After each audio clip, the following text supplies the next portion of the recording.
projections that you're seeing, or how much do you think that depends on how the response goes? Well, that's a great question, Mark, and it really depends upon how successfully we mitigate in the sense of physical separation while the virus is essentially going free in society. Because if you can mitigate well, I think that 50% is a high number. In fact, even in some of the pandemics, you're down to 15, 20, 25%. A number of 50, if you do nothing to mitigate it, you may get there. But if you do some of the things that we're doing right now, I doubt if it's going to be 50. You never can tell because it's a new virus, but I would be surprised if it went that high. All right, so some parts of the country now have these shelter-in-place orders or guidance. What do you think is important for people to know about those? Well, the first thing when you talk about shelter-in-place is that the people who absolutely need to do that, namely self-isolate, according to the guidelines which say do it for 15 days and see what happens, are the people who are most susceptible to getting seriously ill and dying. There's a great disparity among the demography of our population about who's at risk for getting into severe complications. Younger people, it isn't all or none, but for the most part, people who are young and healthy will get infected. They'll feel a viral illness, sort of like a flu-like illness. They won't feel well, but they likely would not need any specific medical intervention. However, very heavily weighted towards the elderly and those who have underlying conditions, heart disease, kidney disease, lung disease, diabetes, people on chemotherapy for cancer, they are much more likely to get serious complications, and the death and morbidity is very much heavily weighted to them. So if you're going to do anyone that needs to self-isolate, it's the people who are in the risk category. Regarding the younger people, asking people not necessarily to shelter in place, but to avoid crowds. Don't go to restaurants or bars or places where there are a lot of crowds. If you're in an area and it's disparate, I mean, the country isn't homogeneous with regard to the outbreak, but if you're in an area where there's community spread, like there has been in Washington State and in some places in New York, then many people should be thinking about the possibility of essentially hunkering down for a while. But the ones that always should do it are those who are vulnerable, the elderly, and those with underlying conditions. Okay, well, some of the questions that have come on the thread and in my comments before were about, well, if young people have better health outcomes when they get this, can you talk for a minute about why is it so important that they take this seriously too, and how should they act to make sure that they can keep their families and the people that they love safe? Well, Mark, that's the prevailing question, and it's a great question. That's a logical question that people ask. The fact is that even though young people will unlikely, as a group, with some exceptions, as a group, will not get seriously ill from this, they will and can and will get infected. And what happens, even though they may be minimal symptoms or no symptoms at all, they become the vector to infecting those people who are vulnerable, who can get in trouble. So it really is one of those things, Mark, where we're all in it together. Even though individuals who are young feel that they're somewhat invulnerable, I certainly felt that way when I was very young. You may be invulnerable to serious things. No one is invulnerable completely, but it's less likely that you'll get seriously ill. But you have a responsibility, not only to yourself, but to society in general, particularly the vulnerable people. Yeah, so some other questions that we're getting in the comments are, there are questions from people who, one person says, we live in Florida, and there are some people here who believe that hot, humid weather will kill the virus, so the implication that it might not affect them, they may not need to take some of this guidance and guidance and orders seriously. What's the latest scientific thinking on that, and how should people at that question respond? Okay, it's a good question. I'll try to make it as succinct as possible. Putting coronavirus aside, in general, respiratory illnesses such as influenza and the relatively benign common cold viruses tend to do very well in cold, dry weather. And when warm, moist weather comes, people go outside, they're not congregated indoors, and viruses generally like cold, dry weather versus warm, moist weather.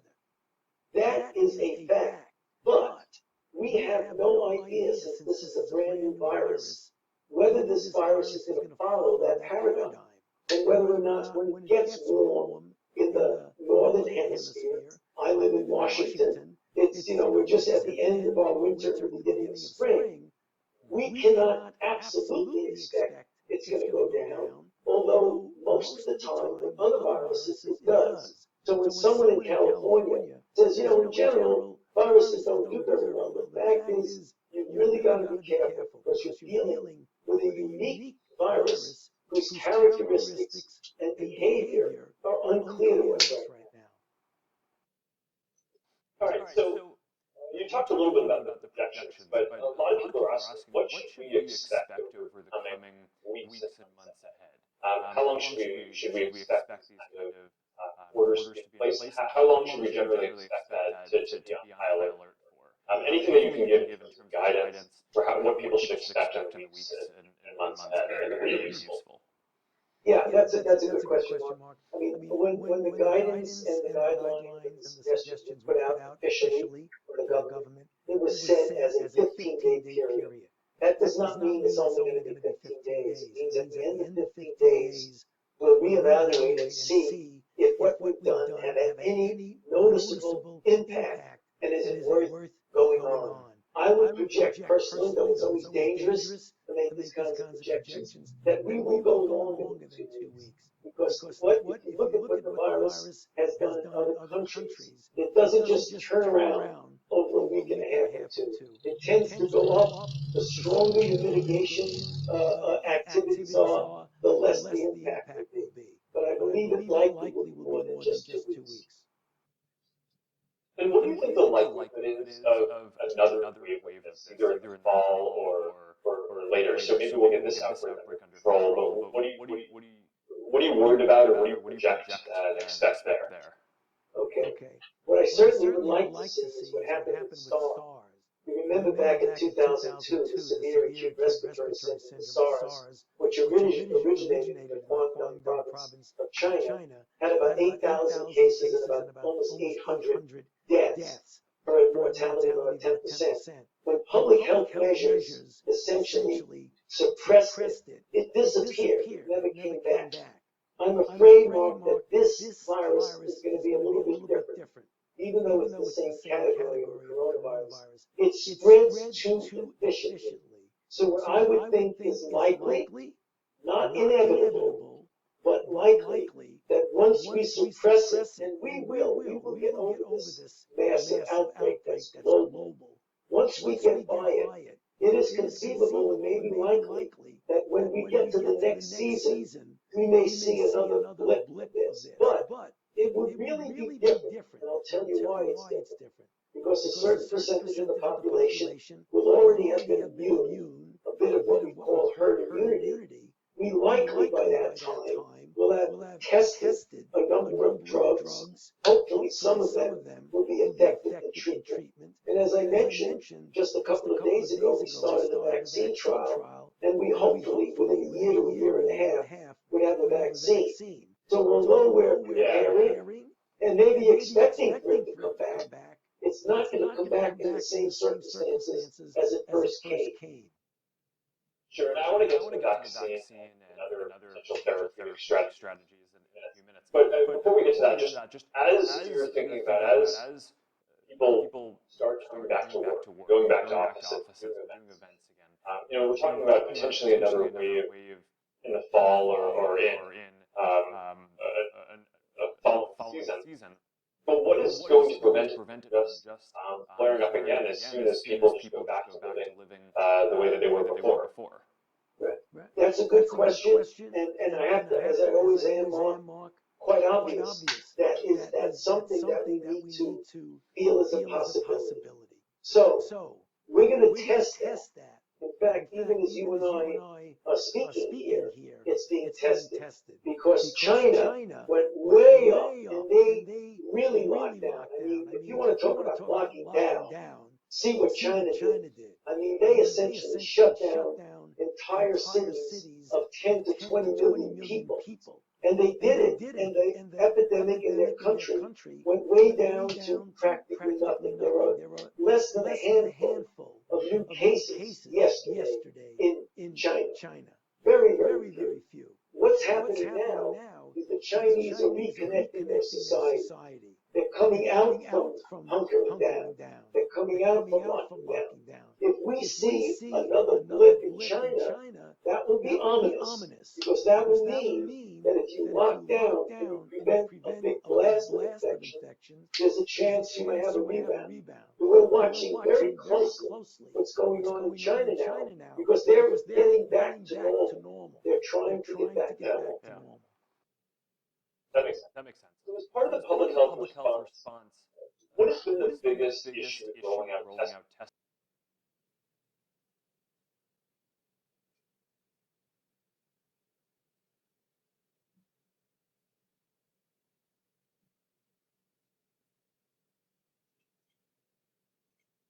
More broadly, and what are the biggest barriers to expanding testing capacity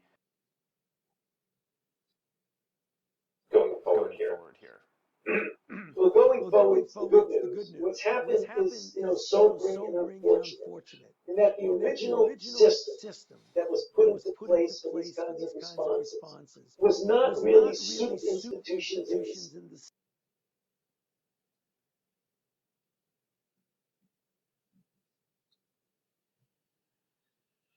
state and the physicians to ask for a test to go through that process. What it didn't do early on is something that, as lessons learned, we clearly will do in the future and are doing now, is to involve the private sector, the heavy-hitting companies who do this for a living, who can give you high-throughput testing in the tens of millions, as opposed to something that's a little bit more constrained. So looking forward, we will soon, maybe already, start to see an escalation of the capability of not only getting tests out there, but to be able to implement them. But that's a big lesson learned for next time.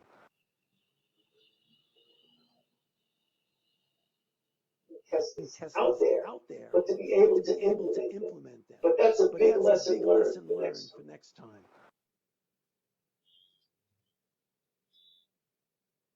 Tests out there, but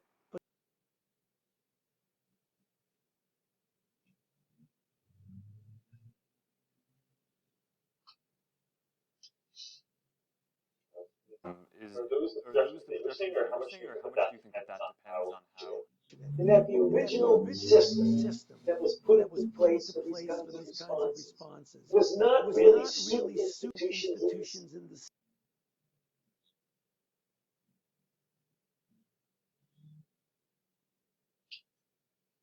state and the physicians to ask for a test to go through that process. What it didn't do early on is something that, as lessons learned, we clearly will do in the future and are doing now, is to involve the private sector, the heavy-hitting companies who do this for a living, who can give you high-throughput testing in the tens of millions, as opposed to something that's a little bit more constrained. So looking forward, we will soon, maybe already, start to see an escalation of the capability of not only getting tests out there, but to be able to implement them. But that's a big lesson learned for next time. Tests out there, but to be able to implement them. But that's a big lesson learned for next time. Tests out there, but to be able to implement them. But that's a big lesson learned. So how far off do you think we are from having the test this out there, but to be able to implement it. But that's a big lesson. So how far off do you think we are from having the test this out there, but to be able to implement it. But that's a big lesson. So how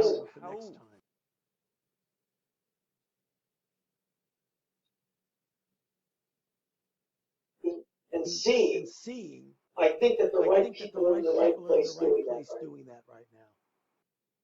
All right, well, moving on to another thing that may not be what you personally oversee, but you certainly have ventilators. How are we doing on addressing a potential shortfall, and what more should we be doing there? Yeah. So whenever you have, and it happens rarely, but whenever you have an outbreak that really is a full-blown explosive outbreak, even the best of preparations can get overwhelmed, particularly of the elements that you described. Respirators, ventilators, beds, ICU, things like that. Right now, we have a strategic national stockpile that has about 12,700 ventilators, tens and tens of millions of masks. It is a possibility that could not be enough. And if it's a big outbreak, it won't be enough. So what's happened most recently, over the last couple of days, a number of initiatives have occurred from the White House, from the President. One is to get the Department of Defense to be putting in a considerably larger number of ventilators to make available in case our strategic national stockpile is not enough. In addition, many millions of masks are going to be available. The respirator masks, the N95s. So we could get overrun. We could have a paucity of beds. Two of the Navy ships, the Comfort and the Mercy, are being mobilized. One being sent right now to the New York area because they're having a particular problem in New York. In case they get overrun with lack of beds, then we could put patients who would normally be in a regular bed in the hospital ship and putting people with coronavirus infection and COVID-19 disease in the regular hospital. So it's a possibility that we might have a problem, but I see a lot of activity trying to obviate that problem. And what do you think is it a shortfall in all of those resources, beds, ICU, PPE, ventilators, or are there some things that are more acute than others? I've heard discussions around, for example, should hotels be converting into providing extra beds for hospitals? How do you think about when the right time to do that is when you have an outbreak that's spreading quickly and it might take a couple weeks to stand up converting a hotel or something like that into a place that could be a medical facility? Well, one of the things we can do right now, and I think the hotel thing, I think we need to think about that seriously, Mark, and prepare for it, including, possibly universities, where people are not coming back to school. I think that's another possibility to consider. But one of the things we can do right now, literally today, is to get hospitals throughout the country to delay and cancel elective surgical and medical admissions. Because once you let people in who have a procedure that can be used right now, I mean, that's the way you chew up a lot of resources. Beds, masks, personal protective equipment. Yeah. All right, so moving on from what will hopefully be resolved in the next couple of weeks spike here. Let's talk about some of the longer-term strategies for addressing. You mentioned the vaccine, there are conversations about other therapeutics. Maybe talk for a minute about where are we in the vaccine development. We just announced a first trial for phase 1 to test the safety. What's the time frame for having something like that go through all of the different trials? How can we expedite that? What should people expect on that? Okay, so if you look, to give the viewers and listeners a perspective, if this were, 10, 15, 20 years ago, and it was for any vaccine that we wanted to make, you would say a vaccine from the time you start to the time it's approved to be safe and effective is several years, 5, 6, 7 years. That's unacceptable for now. So what happened is that as soon as we got the sequence of the virus from the Chinese, we pulled it out of the public database and stuck the gene into a vaccine platform and worked on it literally within a day when it came out. 65 days later, namely 2 days ago, we gave the first injection to a normal volunteer for a phase 1 trial to see if it's safe. That's the fastest that's ever been done. That's the good news. The challenging news is that even at that rocket speed, it's going to take a few months to show that the initial safety is okay. Then you go into a phase 2 trial, which instead of involving 45 people, which we have in the phase 1 trial, it involves hundreds if not thousands of people. That will take another 6 to 8 months to even know if it works. So at the fastest we can go, it's going to take a year to a year and a half to know if we have a vaccine that we can use. So apropos of the question you asked me a moment ago, that if we cycle to another season, that's when the vaccine is going to be very relevant.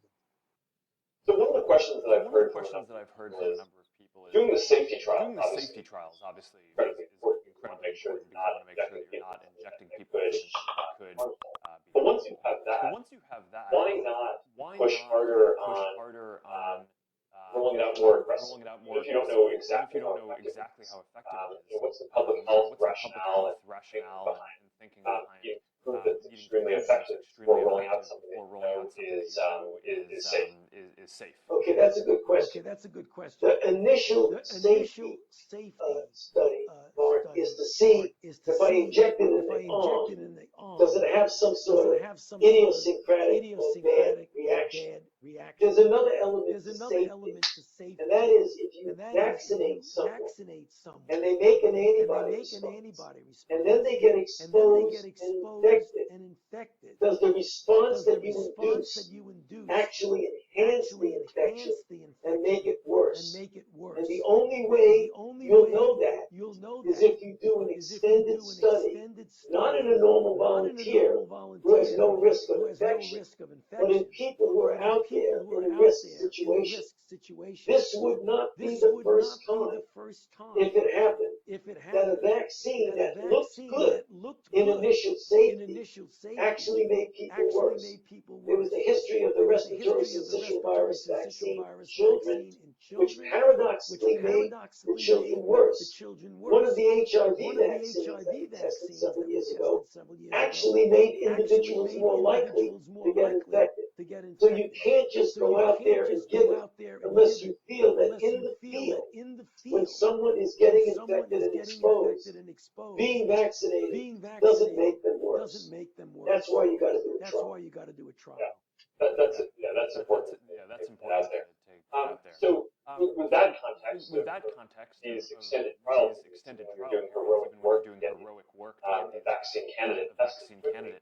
One of the strategies that I've heard that I'm personally most optimistic about, our Zuckerberg initiative, we're trying to help out with, is seeing if there are ways to test already approved compounds and drugs, therapeutics that have already gone through that cycle and have proven to be safe and effective for fighting some disease.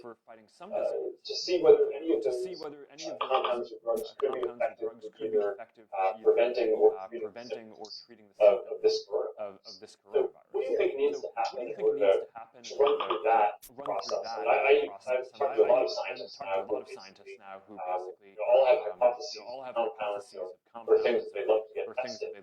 What would you like to see happen there to prioritize which one are the most optimistic, and what do you think about that strategy overall?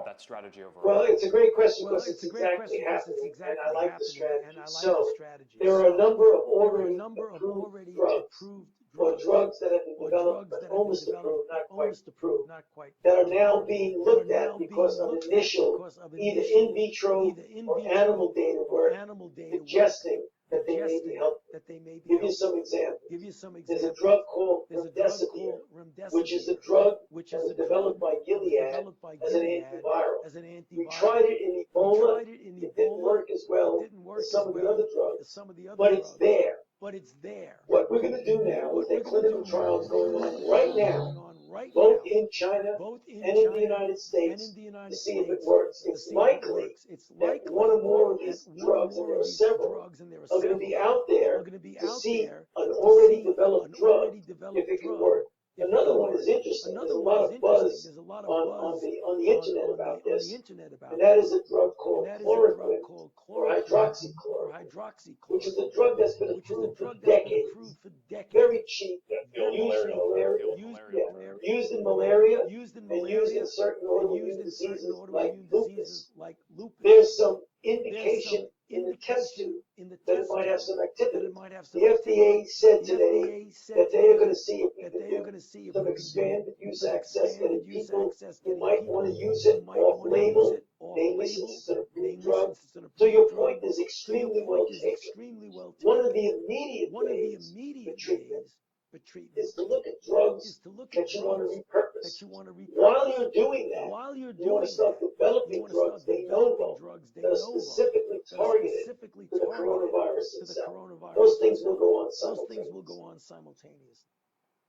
So are there any other, aside from the vaccine for prevention, and then some of these other drugs that may be good for prevention, but also good for treatment, so reducing some of the symptoms, the intensity of the damage in the lungs, which can just reduce it from potentially being a very dangerous disease to something that could be. What are the other long-term strategies that you see out there that you're optimistic about? Well, I think the long-term strategy besides the drug, you have to go with trying to get a vaccine that's really effective. I mean, the history of viral diseases is that if we can get a vaccine, and I'm thinking in two channels, one, a vaccine for this specific coronavirus, but long-term, just think about it.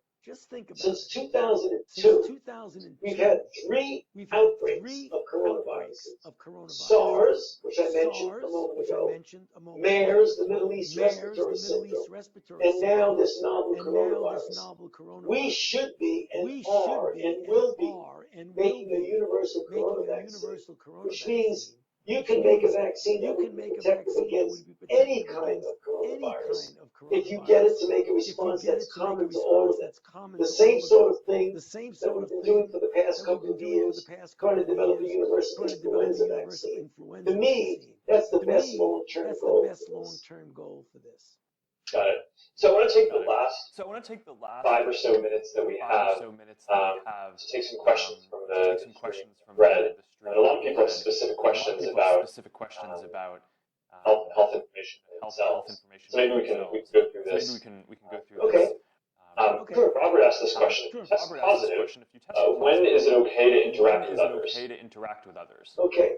That is a good point. Strictly speaking, if you are positive, you have the virus in you. And the way you determined positive was you got a nasal swab in your nasopharynx and you cultured the virus. The strict guideline is that in order to be able to feel safe in going out into society, you have to have 2 negative tests 24 hours apart. Namely, you're not shedding virus anymore, so you can feel free to go out. That might change. It may be more flexible, but we get a better feel for what the real bracket of time of people shedding. You may be able to be more flexible than that. But that's the standard, gold standard now.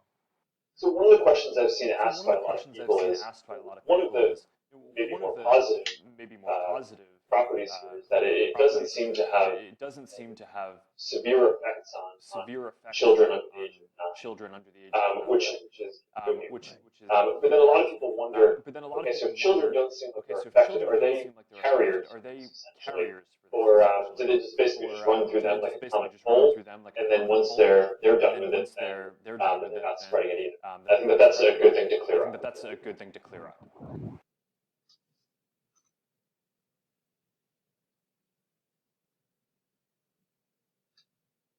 Yeah, no, we need to clear that up, and I think as we get more experience here and tap into the experience of our Chinese and European colleagues, we'll get the answer to that. For sure, what you said is factually correct.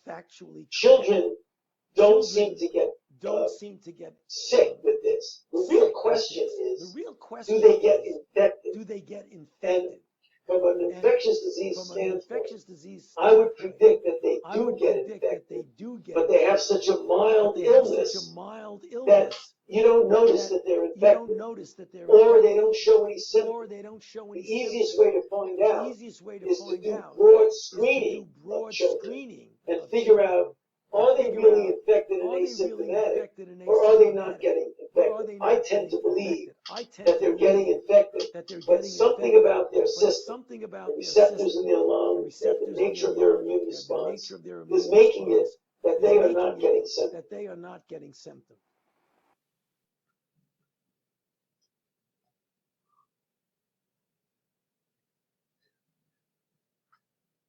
But then once they're infected and the infection runs its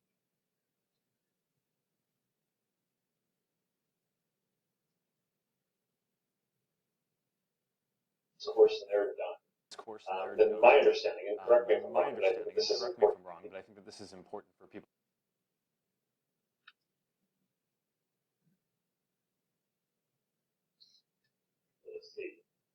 Is that there's no such thing as a long-term. Right? So if a child has it, they get the infection, and they're done, and they're not infectious.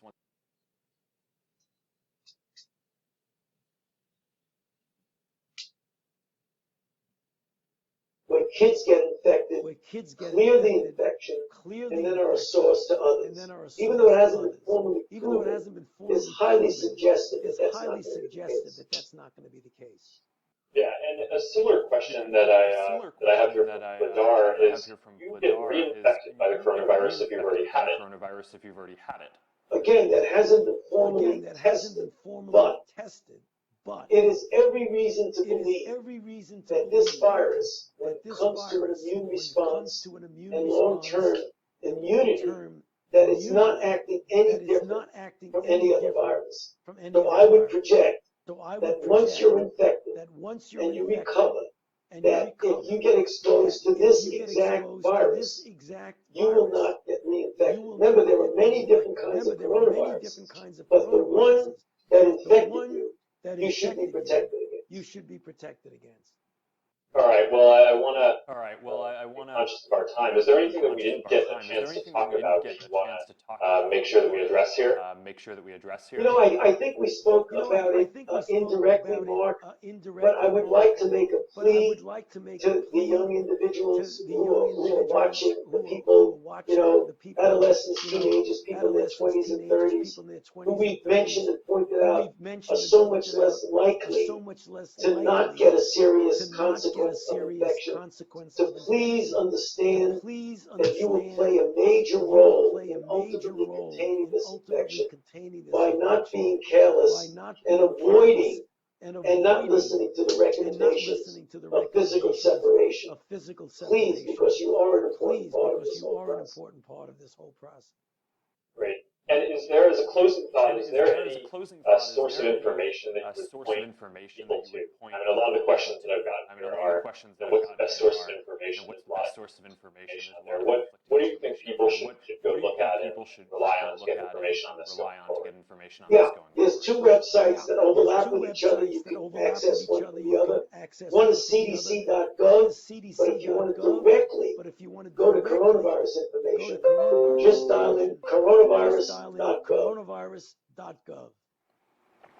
Great, and Facebook has just launched the Coronavirus Information Center, putting at the top of the app, top of the menu, period while the situation is going on, where we're aggregating a lot of information from trusted health authorities like the CDC, WHO, local government. So check that out too. All right, Dr. Fauci. Thank you so much for joining me for this. It's really important that people get a chance to hear from you. And I just want to thank you and all of the folks on your team and all of the medical workers and health workers on the front lines who are fighting this, who are all doing heroic work. And I think I say this for a lot of people, but I'm extremely grateful for everything that you're doing. So thank you. Thank you very much, Mark. It was a pleasure being with you. Mark. It was a pleasure being with you. You too. Good luck. You too. Thank you. Thank you.